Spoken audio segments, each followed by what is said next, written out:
So my last tip on how to become a paid micro-influencer is probably the best tip, and I am so glad you've stayed all this way, because if you've stayed, you're gonna get the real tea.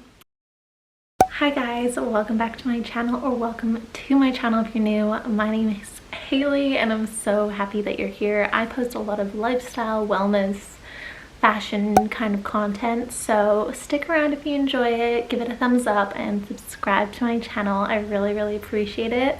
I'm so close to 1,000 subscribers and it would just mean the world to me if you followed along on my journey. So in today's video I'm going to share with you guys how I became a micro-influencer and how I get paid to create content with only 2.7 thousand followers, like very micro. So I'm creating, this is like my full-time business right now, and I am growing it, and it's definitely still in its baby form, but I've learned a lot and I want to share with you guys how I'm doing it, because I want everyone to be able to do this if they want to, and I want it to be easily accessible and encouraged, because it's just so much fun and I feel so grateful. So definitely keep watching if you want to see how I became, how I got started, and how I'm making money.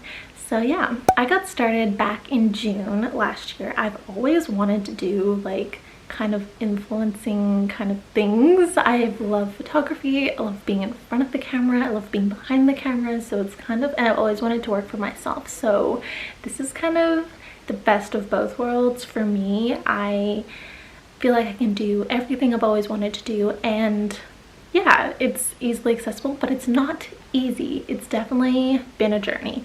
So I started in June last year, and the biggest tip I would say is if you're wanting to kind of become a micro-influencer and then a bigger influencer, is to find a niche. Find something you're really passionate about, because it's not going to be overnight success and it's not going to be super easy. So if you're passionate about it, not making money and not being successful straight away won't be an issue, because your passion will keep propelling you forward, and that's definitely been the case in my it's been my case. So pick something you're passionate about, whether that's, for me it was skincare, whether it's food, fashion, whatever it is, pick a niche, but don't niche down too hard. So kind of leave room for it to evolve, because if you're human you will evolve, and if you're human you probably also have some more passions than just one, and maybe one of them is bigger, but over time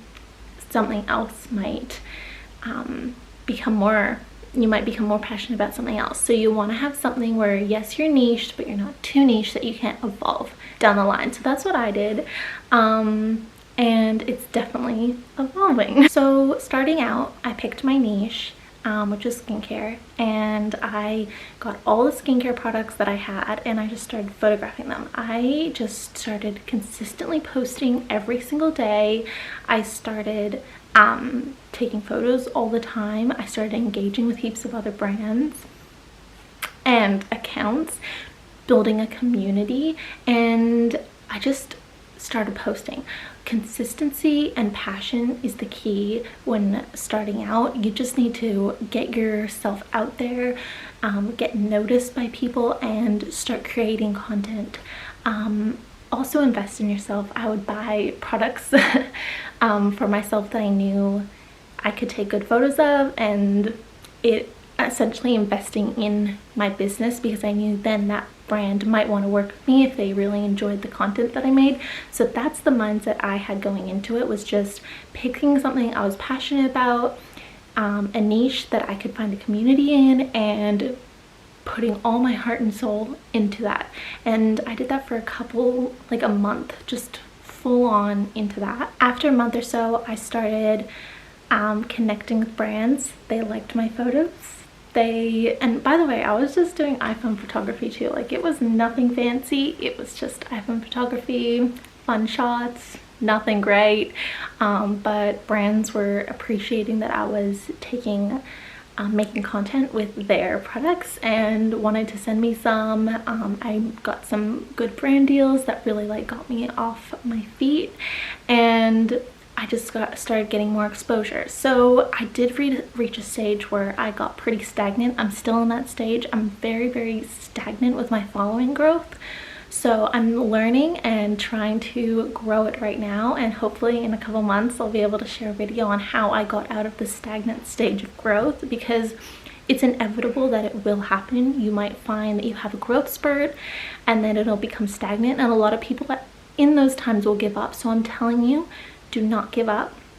Right now I'm telling myself not to give up, because this stagnant period is the period that a lot of people do, and it's where they give up, and this is the period that really defines whether or not you're going to make it or not, I believe. Okay, so number 2 when you are getting started is collaborating with brands. You're going to want to try and reach out to everyone, and you're also going to want to accept everything. And this is great because it gives you more products. This is great because you building a connection with brands. People will either really like you, they'll really like your work, etc. So it's great to accept gifting when you're starting out, because it builds your portfolio.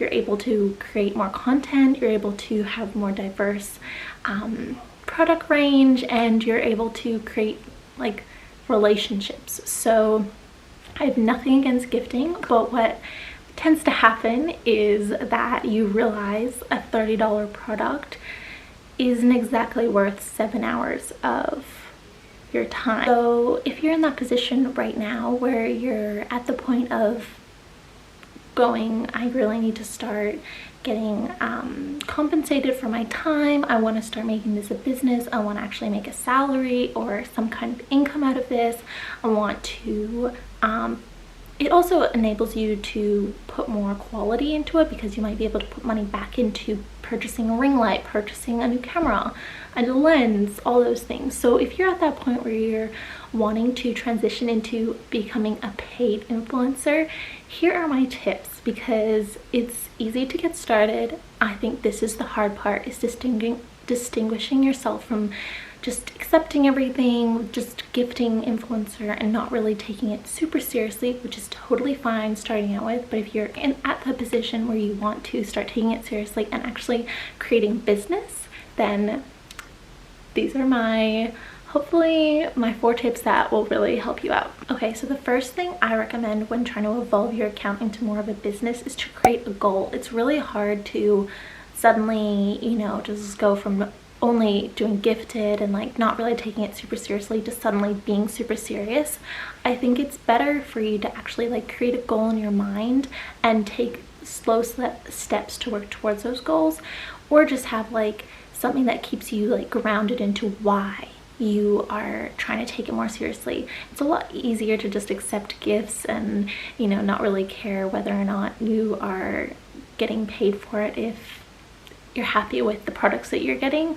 It's a lot easier to be more like concentrated on why you want to get paid if you have a goal. So either have a goal, manifest, maybe make it a monetary goal, because that way you know that if you want to accept gifts, you have a certain amount that you feel like I can accept those gifts, and then you also have a certain amount where you're like, no, I actually really would like my work to be valued and paid for, especially because they're demanding a lot.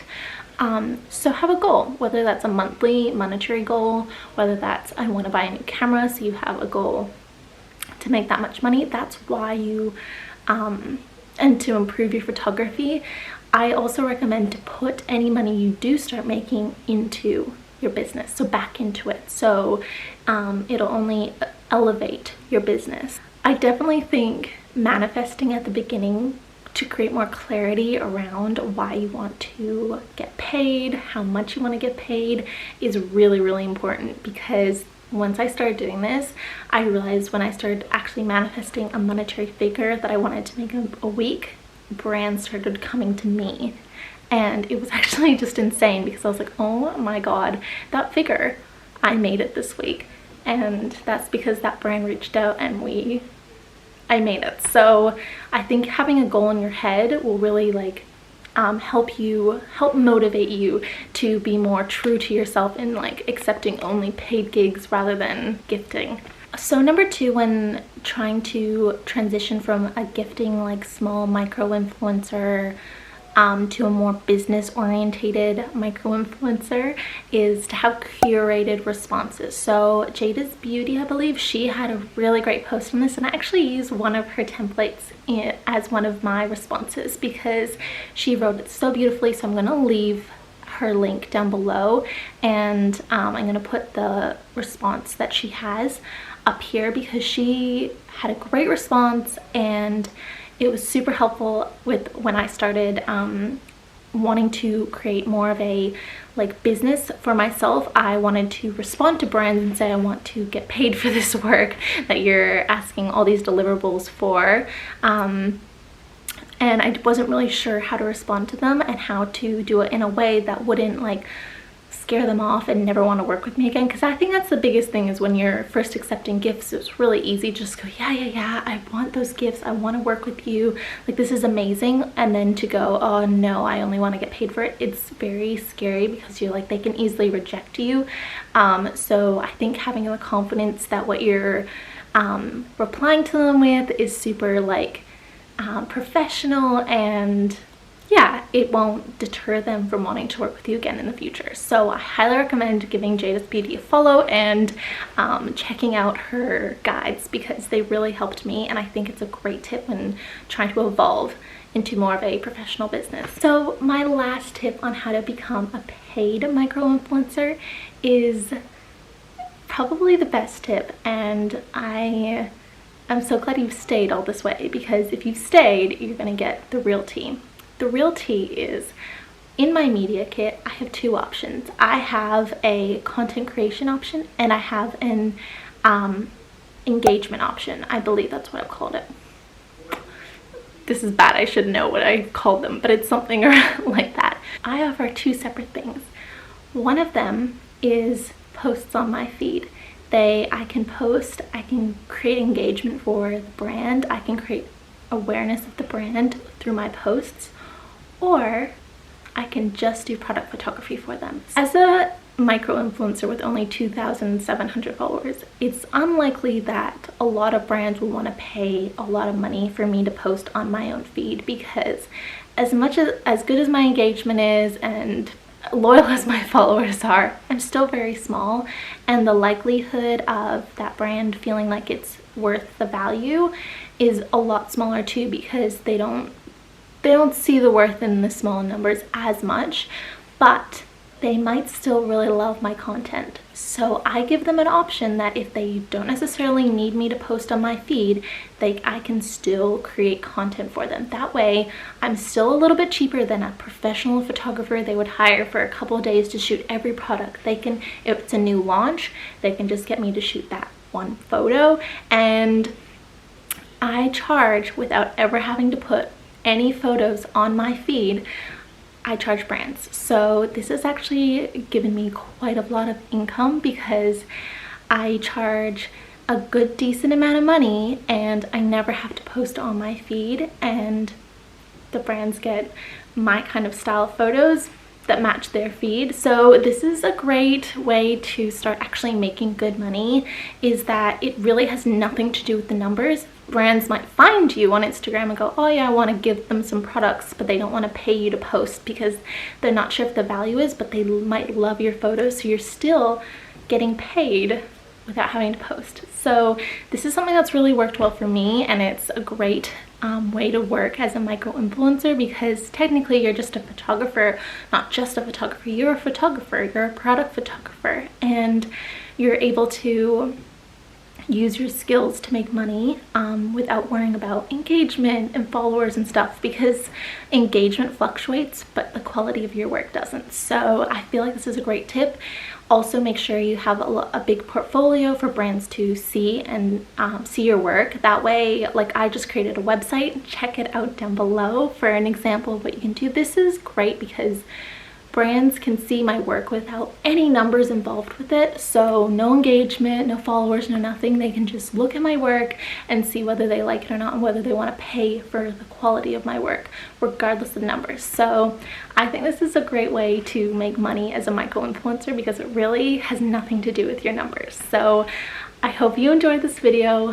Thanks so much for watching. Let me know if you have any comments down below. I'm sorry if it was a bit all over the place. I have so much I want to say and I've probably just like chopped it down. So I really appreciate you guys for following along on my journey, and I'm hoping to keep evolving and growing and create more videos and content that you guys want to see. So definitely give this video a thumbs up if you liked it. Subscribe to my channel, and I'll see you in my next video. Bye guys.